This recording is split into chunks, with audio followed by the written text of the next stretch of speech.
The crystal chandeliers of the Wellington Hotel ballroom cast fractured light across 300 guests in tailored suits and designer gowns. Grace Mitchell stood near the edge of the room, her champagne glass untouched, watching her husband laugh with a group of executives she had never met.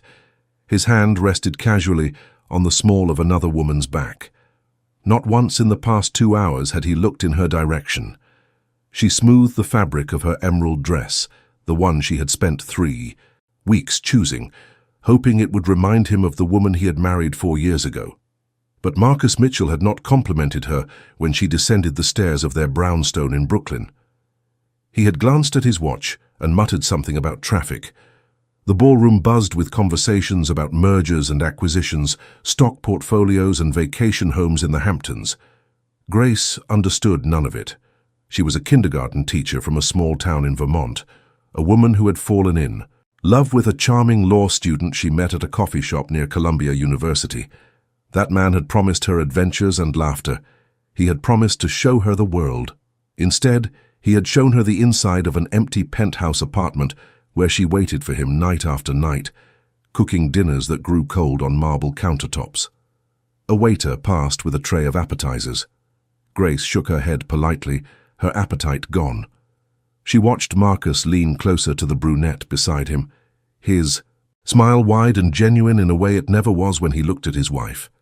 The woman laughed, touching his arm, and something inside Grace finally cracked. 4 years. 4 years of cancelled plans and forgotten anniversaries. 4 years of being introduced as an afterthought at company events, if she was introduced at all. 4 years of sleeping beside a stranger who checked his phone more than he checked on her well-being. She set her champagne glass on a passing tray and walked toward the exit. Her heels clicked against the polished floor, each step carrying her further from the life she had tried so desperately to make work. The November air hit her face as she pushed through the hotel doors, sharp and cold and somehow cleansing.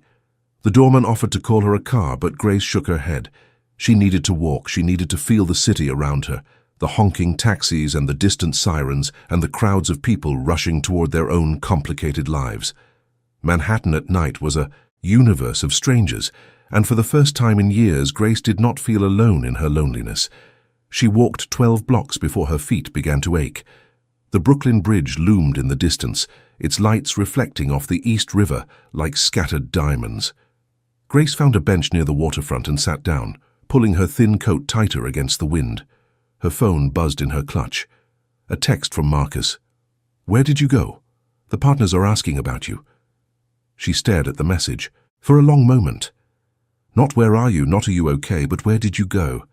As if her only purpose was to be present for the partners. A decorative accessory to his carefully constructed image. Grace typed her response slowly, her fingers trembling from cold and something deeper. "I am done. Do not come home tonight." She pressed send before she could change her mind. The response came almost immediately. "What are you talking about?" "Stop being dramatic." But Grace was already walking again, her phone silenced and buried in her bag. She did not know where she was going. She only knew she could not go back to that apartment, to that bed, to that life of invisible loneliness. She walked until she found herself outside a small diner in the financial district, the kind of place with flickering neon signs and cracked vinyl booths. A bell chimed as she pushed through the door. The warmth inside wrapped around her like an embrace, carrying the scent of coffee and bacon and something baking in an unseen oven. Grace slid into a booth by the window and ordered coffee. The waitress, a woman in her 60s with kind eyes and a name tag that read Dolores, studied her for a moment before disappearing behind the counter. The coffee arrived in a chipped mug, strong and black. Grace wrapped her hands around it, letting the heat seep into her frozen fingers. Through the window, she watched the city continue its endless motion, indifferent to the small drama of one woman's breaking heart. She did not know how long she sat there. Long enough for the coffee to go cold. Long enough for the diner to empty and fill again with a new wave of late-night customers. Long enough for the reality of what she had done to settle into her bones. She had left her husband. After 4 years of trying to be enough, she had finally accepted that she never would be. The realization was both devastating and liberating. A weight lifted, and a void created in the same terrible moment. Her phone buzzed again. This time it was not Marcus. The caller ID showed a name she had not expected: Richard Mitchell, her father-in-law. Grace hesitated before answering. In 4 years of marriage, she had met Richard Mitchell exactly 3 times. He was a tall man with silver hair and eyes the color of winter storms, always impeccably dressed, always watching from the periphery of family gatherings with an intensity that made her uncomfortable. Marcus rarely spoke of his father, and when he did, his voice carried a strange mixture of reverence and fear. She pressed the green button. "Hello? Grace?" Richard's voice was deep and measured, each word carefully chosen. "I understand there has been some difficulty this evening." She almost laughed. Difficulty. That was one way to describe the implosion of her marriage. "I am afraid I do not wish to discuss it," she said, "with all due respect." A pause stretched across the line. Then, "I am not calling about my son, Grace. I am calling about you." She frowned, confusion cutting through her emotional exhaustion. "About me? Where are you right now?" The question should have felt intrusive, but something in his tone made it sound like concern. Real concern, the kind she had not heard from anyone in the Mitchell family since the day she married into it. "A diner," she said, "near Wall Street. I am not sure of the exact address." "Stay there," Richard said. "I am sending someone to bring you somewhere safe for the night. We have much to discuss, you and I. Things you deserve." "Oh, no." The line went dead before she could respond. Grace stared at her phone, trying to make sense of the conversation. What could Richard Mitchell possibly want to discuss with her? What things did she deserve to know? And why had he sounded almost urgent, as if her safety was a genuine concern? She thought about leaving, about finding her own way to a hotel, or calling one of the few friends she had made in the city. But something held her in that booth, some instinct that whispered this. Phone call was the beginning of something she did not yet understand. 20 minutes later, a black SUV pulled up outside the diner. A man in a dark suit emerged from the driver's side and walked through the door with purposeful strides. He was younger than she expected, perhaps 35, with a shaved head and the build of someone who spent serious time in a gym. His eyes scanned the room before landing on her. "Mrs. Mitchell." His voice was polite but firm. "I am here to take you to Mr. Mitchell." Grace gathered her coat and clutch, leaving a $20 bill on the table for Dolores. As she followed the man to the SUV, she noticed how his jacket bulged slightly at the hip. She had grown up in Vermont, surrounded by hunters. She knew the shape of a concealed weapon. A chill ran down her spine that had nothing to do with the November cold. The SUV wound through Manhattan's late-night streets, eventually crossing into New Jersey. Grace watched the city skyline shrink in the rearview mirror, replaced by the dark expanse of industrial warehouses and shipping yards. They drove for what felt like an hour before turning onto a private road lined with ancient oak trees. The estate that emerged from the darkness took her breath away. It was a Georgian mansion, 3 stories of red brick and white columns, its windows glowing with warm light. The grounds stretched endlessly in every direction, manicured lawns and formal gardens visible even in the dim illumination of landscape lighting. This was not the suburban house where Marcus had grown up, the modest colonial he had described in their early days of dating. This was something else entirely. This was wealth on a scale Grace had never imagined. The driver opened her door and escorted her up the stone steps. The front door opened before they reached it, revealing Richard Mitchell in a cashmere sweater and pressed trousers, looking nothing like the intimidating figure she remembered from family gatherings. "Grace," he said, stepping aside to let her enter, "thank you for coming."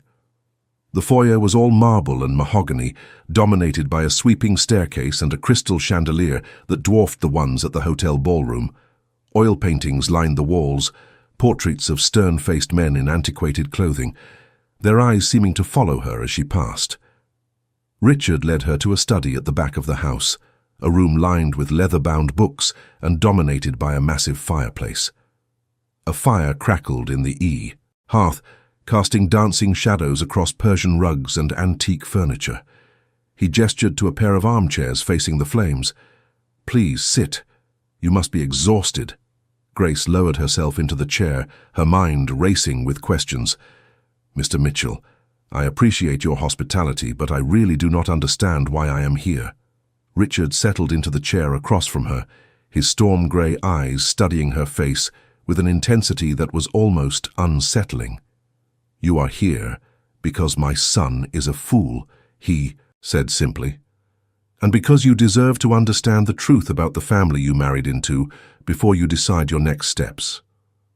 The truth. Richard leaned back in his chair, his expression unreadable. "Grace, what do you know about the Mitchell family business?" She thought about what Marcus had told her over the years. "Import and export," she said, "international shipping and logistics." A ghost of a smile crossed Richard's face. "That is not untrue," he said, "but it is also not the whole truth." He paused, seeming to weigh his next words carefully. "My family has been in this country for 4 generations, Grace. We came from Sicily with nothing but determination and a willingness to do what others would not." Grace felt her chest tighten.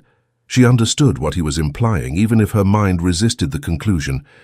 "You are saying, I am saying that the Mitchell Empire is built on foundations that most people prefer not to acknowledge." Richard's voice remained calm, almost gentle. "We operate in the spaces between legal and illegal, between what society permits and what it pretends does not exist. We have survived for over a century by being smarter, more disciplined, and more ruthless than our competitors." The fire crackled in the silence that followed. Grace stared at the man across from her, trying to reconcile this revelation with everything she thought she knew. Her husband, the corporate lawyer with the expensive suits and the corner office, was the son of a crime boss. Her father-in-law, the distant figure who appeared at Christmas and disappeared before dessert, controlled an empire built on shadows. "Why are you telling me this?" she finally asked. "Because you are leaving my son," Richard said, "and because I believe you deserve to know what you are leaving and what you may still be connected to, whether you wish it or not." Grace's blood ran cold. "Are you threatening me?" Richard shook his head slowly. "No, Grace. I am warning you. There are people in my world who do not distinguish between family and former family, people who might see your departure as a loose thread to be cut." His eyes held hers with an intensity that made her want to look away but could not. "I am telling you this because I want to protect you. Because in 4 years of watching you try to love my undeserving son, I have come to respect your kindness, your patience, and your strength." Grace felt tears prick at her eyes, though she could not say whether they were from fear or exhaustion or the strange, unexpected warmth in his words. "What do you want from me?" she asked. Richard was quiet for a long moment. "Tomorrow we will talk more," he said finally. "Tonight you will rest.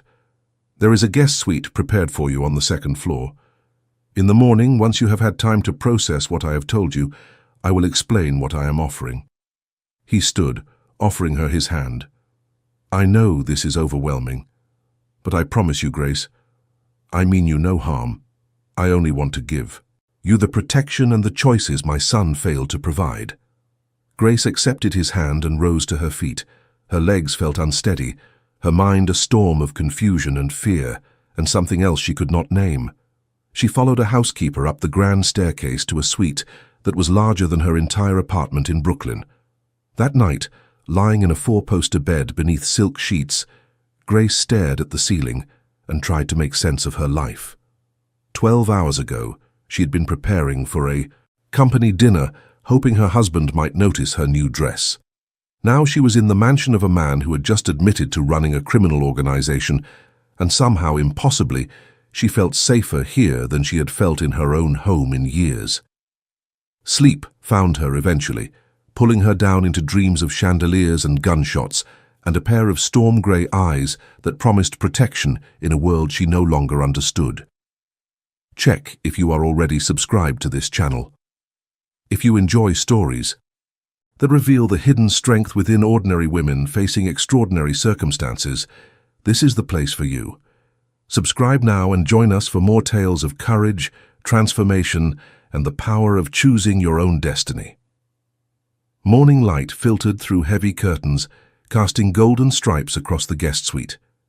Grace woke slowly, disoriented by unfamiliar surroundings, before the memories of the previous night crashed back into her consciousness.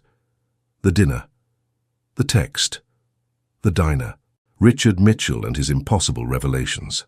She sat up in bed, her mind clearer than it had been in months. Whatever happened next, she could not go back to the life she had been living. That much was certain. A knock at the door interrupted her thoughts. A moment later, a young woman in a crisp uniform entered with a breakfast tray.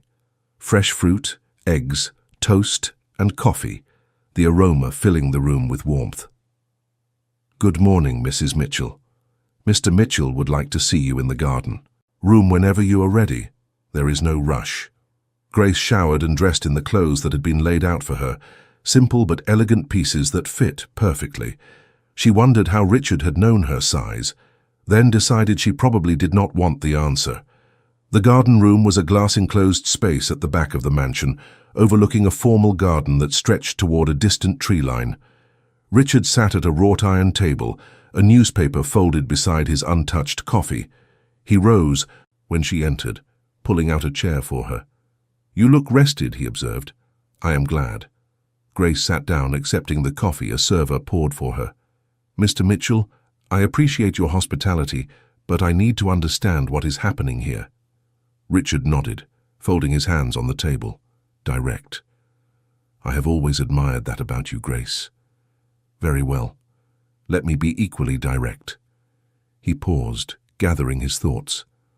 "My son is a disappointment," he said finally. "Not because he chose law instead of the family business. I respect his desire to forge his own path, but because he chose to treat his marriage as an inconvenience rather than a commitment, because he chose to ignore a woman of genuine worth in favor of empty ambition." Grace felt heat rise to her cheeks. She was not accustomed to hearing anyone speak of her this way. "I have watched you for 4 years," Richard continued, "at family gatherings, at the few dinners you attended with Marcus, in the way you carry yourself despite being consistently overlooked. You have a strength that my son failed to recognize, a loyalty he failed to appreciate." He leaned forward, his storm-gray eyes intense. "I am offering you a choice, Grace. You can leave today with enough money to start over anywhere you wish. I will ensure your safety and provide resources to build a new life far from anything connected to the Mitchell name." Grace felt her heart racing. "And the other option?" "The other option," Richard said slowly, "is that you stay. Not as my daughter-in-law, but as a member of my household. You would have protection, resources, and a purpose beyond the empty existence my son provided." Grace set down her coffee cup, her hands trembling slightly. "What kind of purpose?" Richard stood and walked to the windows overlooking the garden. "I have dedicated my life to building an empire," he said, "but I have failed in other ways. My wife passed away 15 years ago. My son has proven himself unworthy of the values I tried to instill.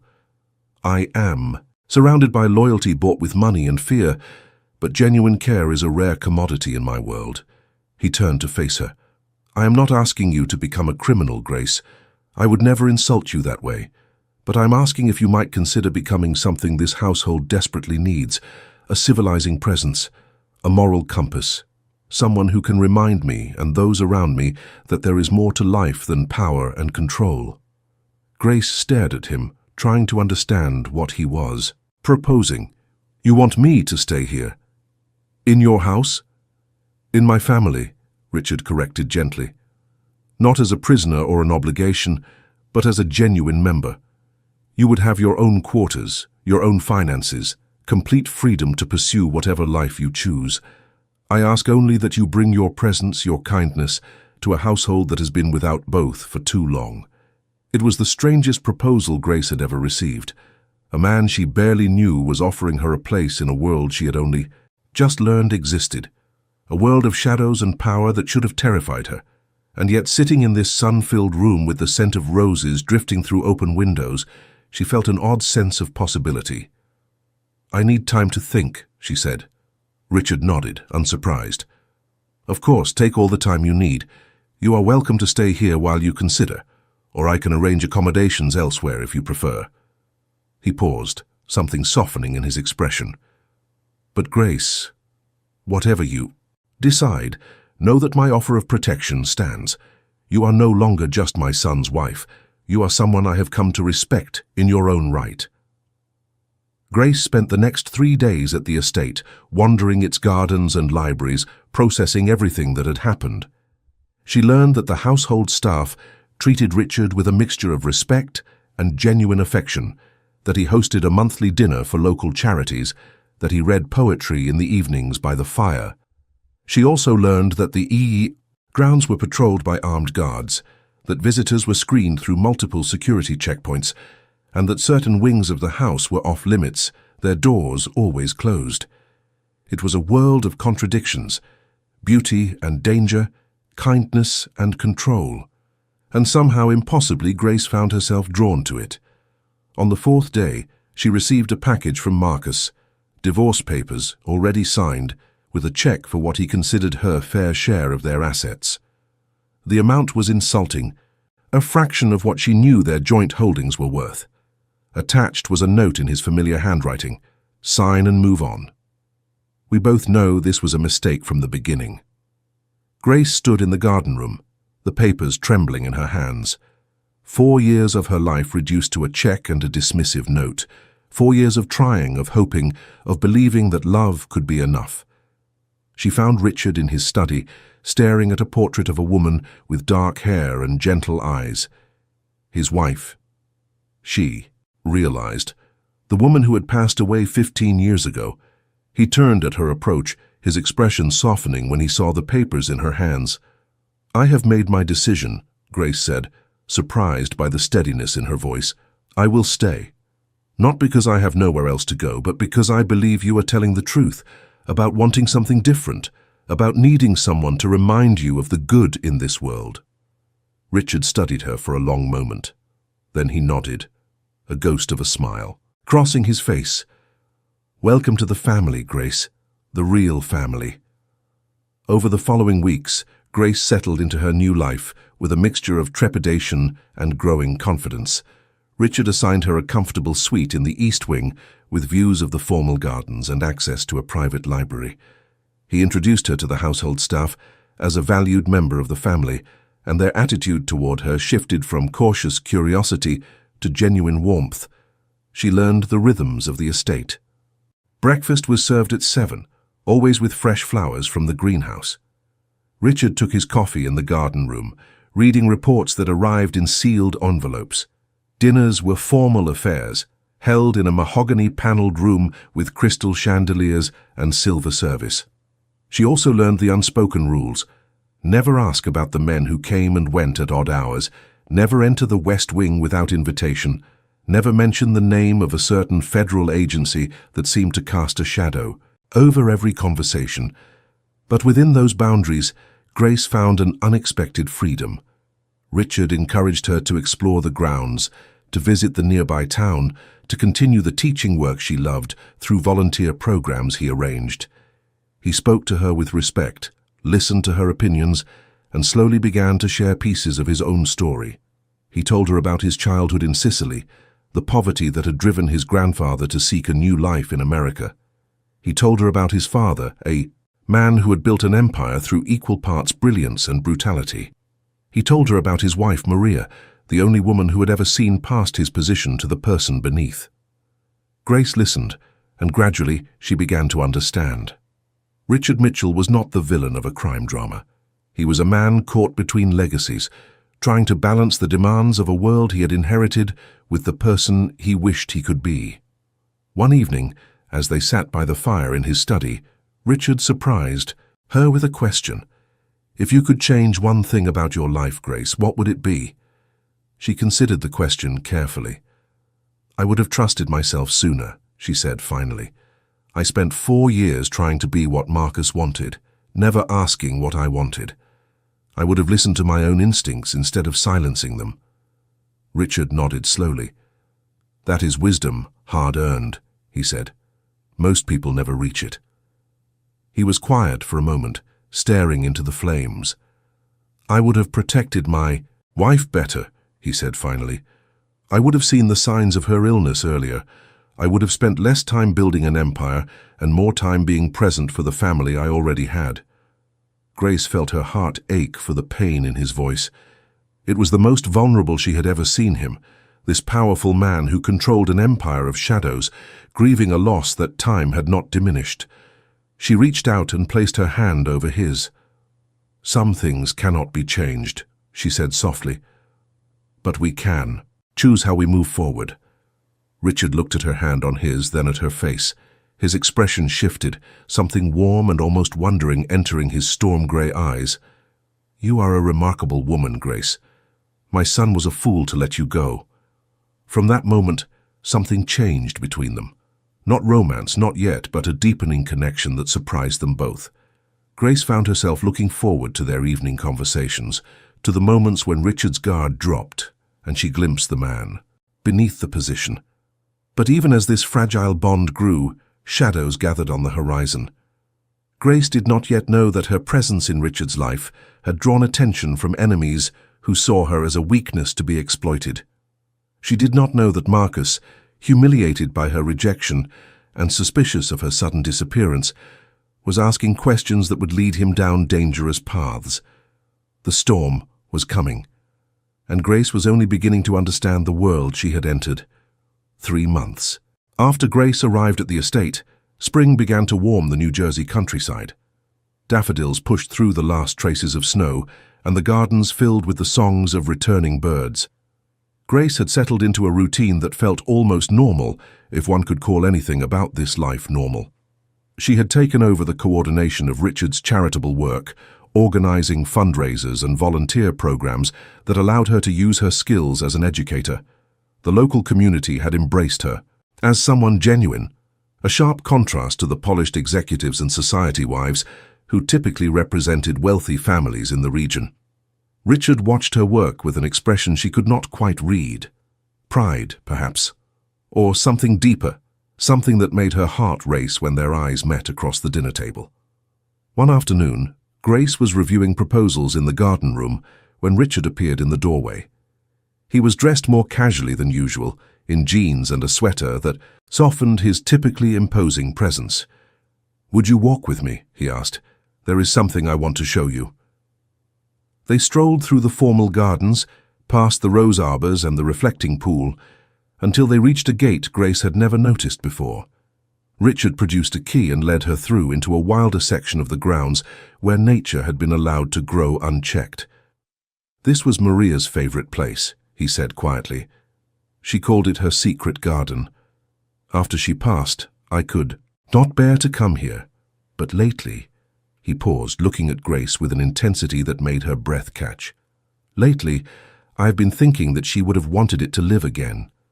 They walked in silence through overgrown paths, past dormant flower beds and a small stone fountain choked with leaves.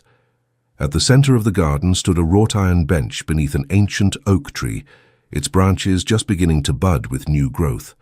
Richard sat down, and after a moment, Grace joined him. The bench was small, their shoulders nearly touching. "I have been thinking about what you said," he told her, "about moving forward, about choosing how we live with the things we cannot change." Grace felt her heart pounding, though she could not have said why. "And what have you concluded?" Richard turned to face her, his storm-grey eyes searching her face. "That I have spent 15 years hiding from life," he said. "Building walls, maintaining control, protecting myself from anything that might cause me to feel again." He reached out almost hesitantly and took her hand. "Until you came." Grace felt tears prick at her eyes. "Richard, I am not sure what you are saying." "I am saying that you have changed something in me, Grace." He squeezed her hand gently. "I am saying that for the first time in 15 years, I am not afraid to care about someone, to let someone see who I really am." The moment stretched between them, fragile and full of possibility. Grace knew she should be cautious, should remember who this man was and the world he controlled. But sitting in Maria's secret garden, with spring awakening around them and Richard's hand warm in hers, Caution seemed very far away. "I am not afraid either," she said softly. Richard lifted her hand to his lips and kissed it gently, a gesture so tender it made her heart ache. "Then we will figure this out together," he said, "whatever comes.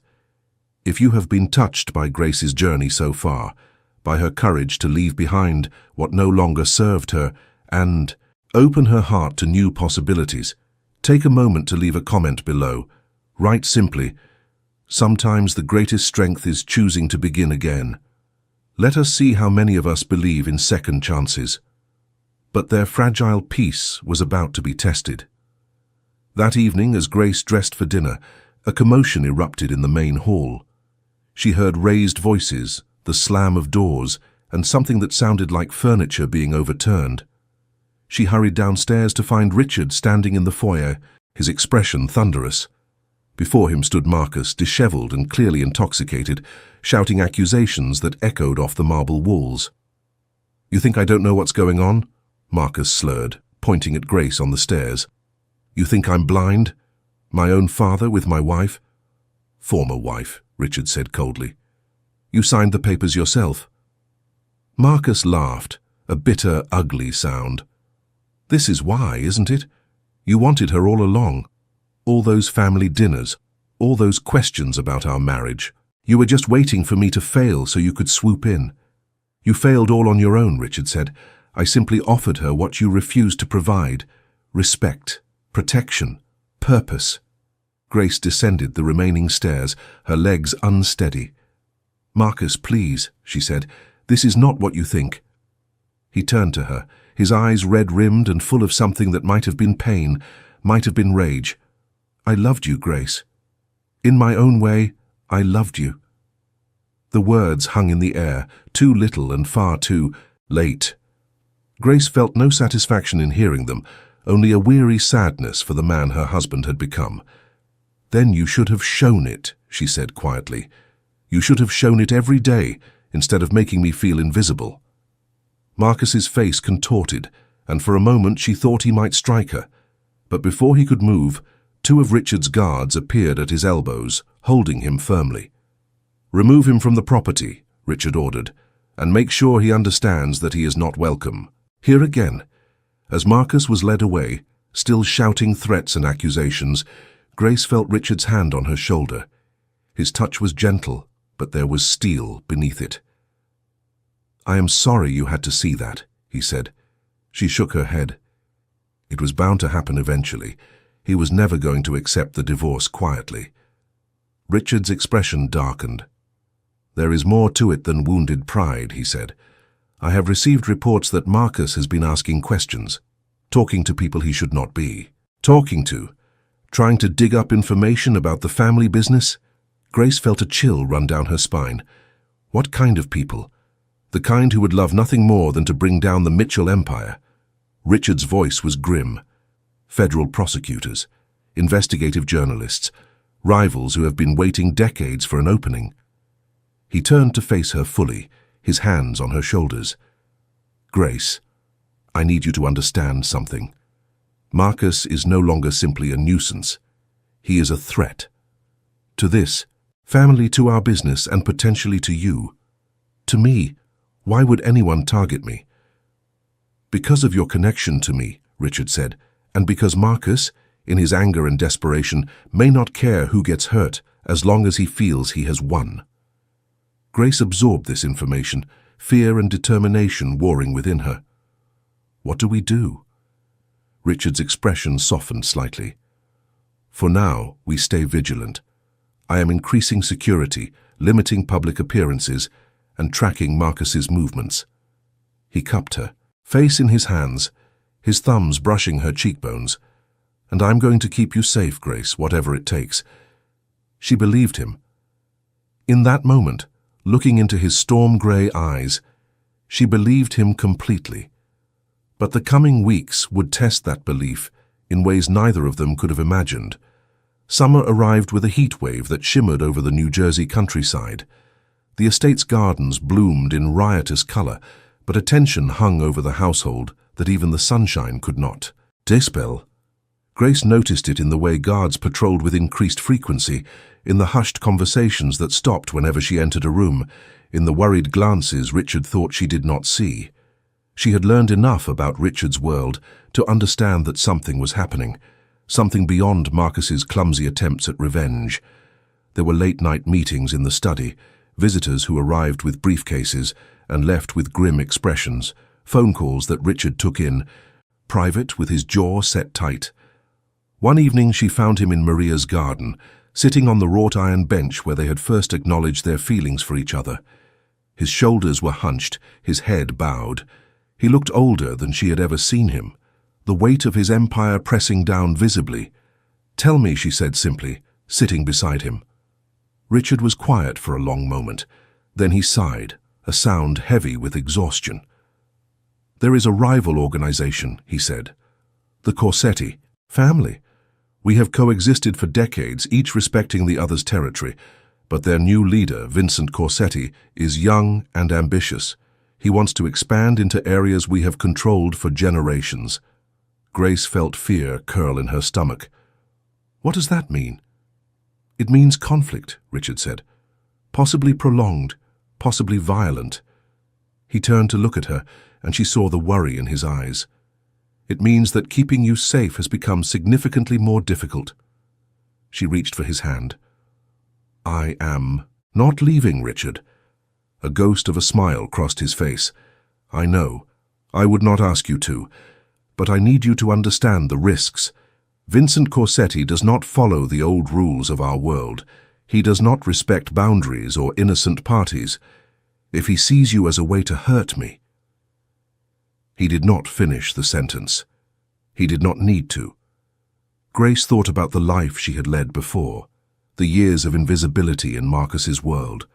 She thought about the woman she had been, willing to shrink herself to fit someone else's expectations. That woman would have run from this danger, but she was not that woman anymore. "Then we face it together," she said. "Whatever comes." Richard lifted her hand to his lips, pressing a kiss to her knuckles. "Together," he agreed. The first sign of trouble came a week later. Grace was returning from a volunteer session at a local school when she noticed a black car following her vehicle. Her driver, a man named Thomas, who had been with Richard for 20 years, noticed it too. "Hold on, Mrs. Grace," he said, his voice calm but tense. "We're taking a detour."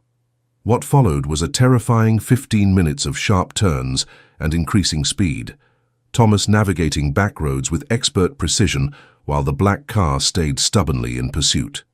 Grace gripped the door handle, her heart pounding, watching the rearview mirror with growing dread. Finally, they reached the estate's security perimeter. Guards emerged from hidden positions, blocking the road. The black car stopped, hesitated, then reversed rapidly and disappeared. Thomas exhaled slowly. "That was too close," he muttered. "We need to report this to Mr. Mitchell immediately." Richard's reaction was swift and decisive. He tripled the security detail, installed additional surveillance throughout the estate, and forbade Grace from leaving the grounds without armed escorts. For 3 days, she did not leave the mansion at all, feeling like a prisoner in a gilded cage. But on the 4th day, Richard came to her with a different expression. Something had changed. "We have intelligence," he said, sitting across from her in the garden room. "Vincent Corsetti is planning something significant, a move against one of our key operations." He paused, choosing his words carefully. "I have to respond, Grace. If I don't, it will be seen as weakness, and weakness in my world invites destruction." Grace felt the weight of what he was not saying. "You're going somewhere," she said. "Somewhere dangerous." Richard nodded. "Slowly. There is a meeting arranged. Neutral ground, a chance to resolve this through negotiation rather than confrontation. But if negotiation fails—" He did not finish. Grace stood and crossed to where he sat, taking his hands in hers. "Then come back to me," she said fiercely. "Whatever happens, you come back." He pulled her close, wrapping his arms around her, in an embrace that felt like both promise and farewell. "I will," he said against her hair. "I swear it." The night Richard left for the Meeting was the longest of Grace's life. She sat in the garden room, watching the sun set and the stars emerge, unable to eat or sleep or think about anything but the man who had become her reason for staying. Hours passed. The house grew quiet around her, the staff moving on silent feet, the guards changing shifts with whispered efficiency. Grace remained at the window, watching the driveway for headlights that did not come. It was nearly dawn when she heard the sound of tires on gravel. She was at the front door before the car fully stopped, watching as Thomas emerged from the driver's seat and rushed to open the rear door. Richard stepped out. There was weariness in every line of his body, and his suit was disheveled, his tie loosened. But he was whole. He was alive. Grace flew down the steps and into his arms, not caring who saw or what they thought. She buried her face in his chest, feeling his heartbeat against her cheek, steady and strong and real. "It's done," he murmured, against her hair. "Vincent Corsetti has agreed to respect the traditional boundaries. There will be peace." "How?" she asked, pulling back to look at his face. A ghost of a smile crossed his features. "I made him an offer he couldn't refuse," he said, "something his ambition valued more than conflict with us." He cupped her face in his hands. "I told you I would come back, Grace. I always keep my promises." In the days that followed, the household slowly returned to normal. The extra guards were reassigned, the constant surveillance eased, and Grace was once again able to move freely beyond the estate's grounds. But something had shifted between her and Richard, a deepening of connection that came from surviving crisis together. They spent long evenings in the garden room, talking about everything and nothing. Richard shared more of his history, the choices he had made, and the regrets he carried. Grace told him about her childhood in Vermont, her dreams of making a difference in children's lives, the way her marriage to Marcus had slowly eroded her sense of self. One night, as they sat together watching a summer storm roll across the distant hills, Richard took her hand in his. "Grace," he said, his voice serious in a way that made her heart race. "These past months you have given me something I thought I had lost forever. Hope. Purpose. The belief that I can be more than the role I was born into." She turned to face him, seeing the vulnerability in his storm-grey eyes. "Richard, I feel the same way. You saw me when no one else did. You gave me a place where I could become who I was always meant to be." He reached into his pocket and withdrew a small velvet box. Grace felt her breath catch as he opened it, revealing a ring of elegant simplicity, a single diamond set in antique platinum. "I know this world I've brought you into is complicated," he said, "dangerous sometimes, full of shadows and moral ambiguity. But I also know that with you beside me, I am a better man." He paused, gathering courage. "Will you marry me, Grace? Will you make this family real?" Tears streamed down her face as she nodded, unable to find words. Richard slipped the ring onto her finger, and it fit perfectly, as if it had been waiting for her all along. "Yes," she finally whispered. "Yes, I will marry you." He pulled her close, and the storm broke over the estate, rain streaming down the windows as they held each other in the garden room. For Grace, it felt like a new beginning, a cleansing of everything that had come before. But even as they celebrated their engagement, another storm was gathering. Marcus Mitchell had not given up his quest for revenge, and he had finally found allies willing to help him achieve it. Autumn painted the New Jersey countryside in shades of amber and gold. Grace and Richard had set a wedding date for late November, and the household buzzed with preparations. The ceremony would be small, intimate, held in Maria's garden with only family and close associates in attendance. Grace wanted nothing like her first wedding, no grand spectacle, no hundreds of strangers, just the people who mattered, gathered to witness a love that had grown from the most unlikely circumstances. But 3 weeks before the wedding, everything changed.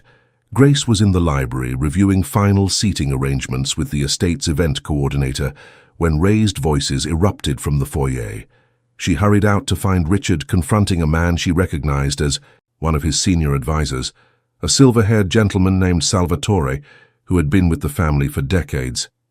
"How long?" Richard demanded, his voice shaking with barely controlled fury. Salvatore's face was ashen. Years, he admitted.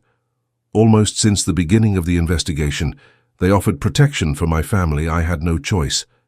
There is always a choice, Richard said coldly, and you chose betrayal. Grace felt the blood drain from her face as she understood what was happening. Salvatore had been an informant, feeding information to whoever was investigating the Mitchell organization.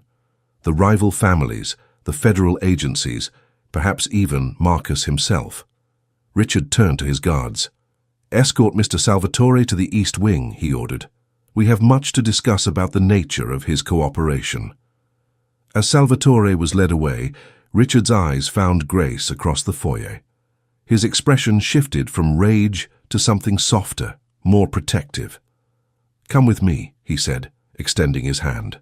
"There are things you need to know." In his study, with the doors closed and guards posted outside, Richard explained the situation. Salvatore's betrayal had exposed critical vulnerabilities in the organization. Information had been passed to federal prosecutors, information that could potentially lead to criminal charges against Richard and several of his key associates. "How serious is it?" Grace asked, her voice steady despite the fear curling in her stomach. Richard was quiet for a long moment. "Serious enough that I may need to make some difficult decisions," he said finally. "Decisions about the future of this organization, about my own role in it." Grace reached for his hand. "Whatever those decisions are, I support you, even if it means walking away from everything I've built." Richard's voice was heavy with emotion. "Even if it means starting over, somewhere else, as someone else." She met his eyes without flinching. "I did not fall in love with your empire, Richard. I fell in love with you. The man who reads poetry by the fire. The man who rebuilt a garden for a wife he still mourns. The man who saw me when no one else did." Richard pulled her close, burying his face in her hair. "I do not deserve you," he murmured. "Yes, you do," she said fiercely. "You deserve to be happy, Richard. You deserve to be loved." The following weeks were a whirlwind of activity. Richard brought in lawyers, negotiated with federal prosecutors, and began the complex process of transitioning his organization toward legitimate operations. It was not a quick process nor an easy one, but for the first time in decades, he was actively choosing to change the legacy he would leave behind.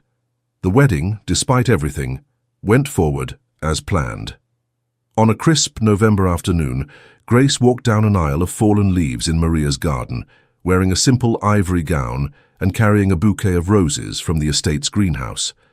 Richard waited beneath the ancient oak tree, his eyes bright with unshed tears as she approached. The ceremony was brief and beautiful, their vows spoken in voices that trembled with emotion.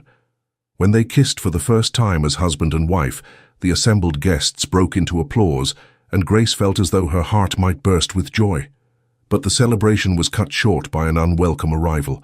Marcus Mitchell appeared at the garden gate, flanked by 2 federal agents. He was smiling, but it was a smile without warmth, the expression of a man who believed he had finally won. "Congratulations," he called out, his voice dripping with false cheer. "I hope you don't mind if I interrupt your special day with some news." Richard stepped in front of Grace, his body tense. "Whatever you have to say it, and leave." Marcus's smile widened. "The federal prosecutor has accepted my testimony. In exchange for everything I know about the Mitchell organization, and I know plenty from years of family dinners and overheard conversations, I've been granted full immunity." His eyes found Grace behind Richard's protective stance. "And you, dear ex-wife, will have a front-row seat to watch your new husband's empire crumble." The garden fell silent. Grace felt the eyes of every guest upon them, felt the tension crackling like electricity before a storm. But Richard surprised everyone. Instead of fury, he smiled, a calm, almost pitying expression that made Marcus's confidence waver. "I wondered when you would show your hand," Richard said quietly. "I've been expecting this for some time." He glanced at the federal agents. "Gentlemen, I believe you'll find that my cooperation with your investigation has been quite thorough. Everything Mr. Mitchell claims to know is information I've already disclosed voluntarily." Marcus's face went pale. "What are you talking about?" Did you really think I wouldn't notice your clumsy attempts at gathering intelligence? Richard asked. Did you really think Salvatore was the only source of information in this household?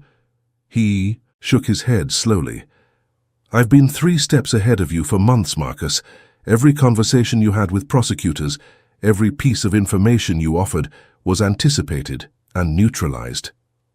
One of the agents stepped forward, his expression uncomfortable. Mr. Richard Mitchell has been a cooperative witness in our investigation, he confirmed. His testimony has been instrumental in our efforts to prosecute the Corsetti organization and several corrupt officials. He paused. Your information? Mr. Marcus Mitchell was largely redundant. Marcus's face contorted with rage. This isn't over, he snarled. You think you've won, but I will find a way to destroy you. Both of you. No, Richard said, his voice carrying a finality that made Grace's heart swell with pride. This is exactly over.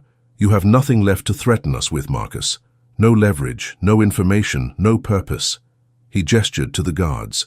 Please escort my former son-in-law from the property, and this time, make sure he understands that any further contact will be treated as harassment. As Marcus was led away, still shouting threats that grew fainter with distance, Richard turned back to Grace. His expression softened as he saw her standing there, her wedding bouquet crushed, forgotten in her grip. I'm sorry, he said quietly. This was supposed to be our day. But Grace was smiling through her tears. It still is, she said. It's the day we officially became a family. And nothing, not Marcus, not federal, investigations, not any of it, can take that away. Richard pulled her close, and around them the guests slowly began to applaud again. The music resumed, the champagne was poured, and the reception continued as though nothing had happened. Because in the end, nothing important had changed. They were still husband and wife. They were still building a life together, and they were still choosing each other every day against all odds. That night, as they danced alone in the garden room while the last guests departed, Grace rested her head on Richard's shoulder and felt something she had not felt in years. Peace. Complete, unshakable peace. I love you, she murmured against his chest. He pressed a kiss to the top of her head. I love you too, Grace. More than I ever thought I could love anyone again. The moon rose over the estate, bathing Maria's garden in silver light, and somewhere in the distance, an owl called into the darkness. Grace closed her eyes and let the music carry her, safe, in the arms of the man who had shown her what it meant to be truly seen. 5 years had passed since that November wedding in Maria's garden. The estate that had once felt like a gilded cage now felt like home, its marble halls warmed by laughter and the patter of small feet. Grace stood at the window of the garden room, watching her daughter chase butterflies through the rose arbor. Isabella was 4 years old now, with her mother's kind eyes and her father's storm-grey determination. She had been born on a spring morning, just as the first daffodils pushed through the last traces of snow, and from her first cry, she had changed everything. Richard appeared at Grace's side, 2 cups of coffee in his hands. He handed one to her and followed her gaze to their daughter. She looks so much like you, he said softly. Grace smiled. She has your stubbornness. I prefer to call it persistence. Richard's eyes crinkled with amusement. It's a family trait. They stood in comfortable silence, watching Isabella discover a ladybug on a rose petal. The child's shriek of delight carried across the garden, pure and unself-conscious in a way that never failed to move Grace.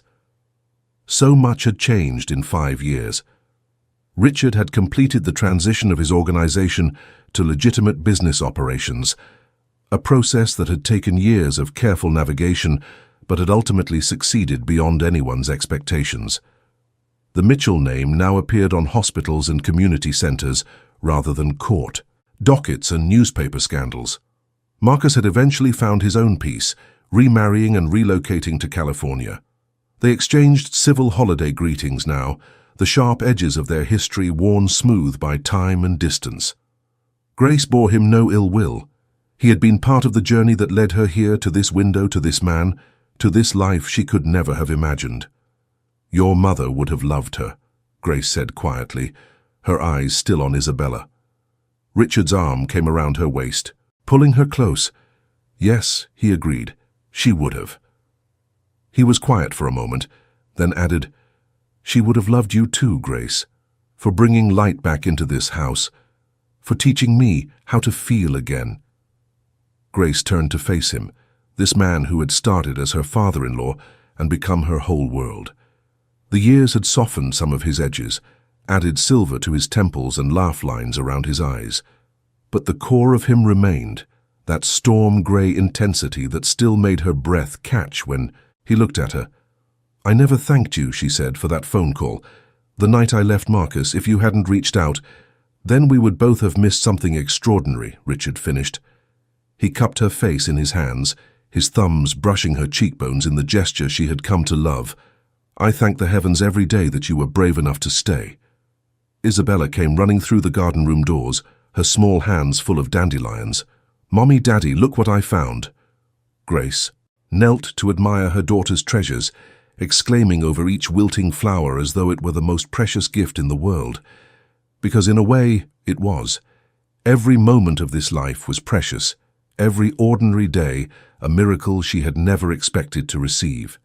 Later that evening, after Isabella was tucked into bed and the house had settled into peaceful quiet, Grace found Richard in his study. He was reading by the fire, a book of poetry open in his lap. The same book she knew, that Maria had given him decades ago. She sat beside him, curling into the warmth of his side. Richard set aside his book and wrapped an arm around her. "Happy?" he asked. Grace considered the question carefully, as she always did. She thought about the woman she had been 5 years ago, standing outside a Manhattan hotel in November cold, her marriage in ruins and her future uncertain. That woman had been broken, invisible, convinced she had nothing left to offer the world. But that woman had also been brave, enough to answer a phone call from a stranger, brave enough to stay when running would have been easier, brave enough to love again when love had hurt her so deeply before. "Yes," she said finally. "Happier than I ever knew I could be." Richard pressed a kiss to her temple. "Then I have done something right with my life." They sat together in comfortable silence, the fire crackling softly, the old house settling around them with familiar creaks and sighs. Through the window, the November moon rose, over the gardens, illuminating the paths where Isabella would run tomorrow, and the bench in Maria's garden where Grace and Richard had first acknowledged their love. "Do you ever regret it?" Grace asked quietly. "Any of it?" Richard was thoughtful for a long moment. "I regret the years I spent hiding from life," he said finally. "The years after Maria when I thought I had no heart left to give." He turned to look at her, his storm-grey eyes soft with emotion. "But everything that came before led me to you, Grace. Every choice, every loss, every moment of darkness. And I would not change the path if it meant losing the destination." Grace felt tears prick at her eyes, but they were tears of joy, of gratitude, of profound and overwhelming love. She pressed closer to him, feeling his heartbeat against her cheek, steady and strong and endlessly reassuring. "Thank you," she whispered. "For what? For seeing me, for choosing me, for building this life with me." Richard tilted her chin up and kissed her, softly, a kiss that held 5 years of shared history and a lifetime of promises still to keep. "Thank you for saving me, Grace," he murmured against her lips. "I was lost in my own empire, surrounded by power and control, but desperately alone. You showed me what it meant to truly live again." The fire crackled, the moon rose higher. And in a study lined with leather-bound books and filled with memories of love lost and love found, 2 people who had found each other against all odds held on to what they had built together. Grace thought about the title of her story, if her life were a story told on a video meant to inspire others. Ignored at her husband's company dinner, Grace ends the marriage, unaware her father-in-law runs the Mafia. It was true, every word of it, but it was also only the beginning. Because the real story, the one that mattered, was about what came after. The courage to stay when running would be easier.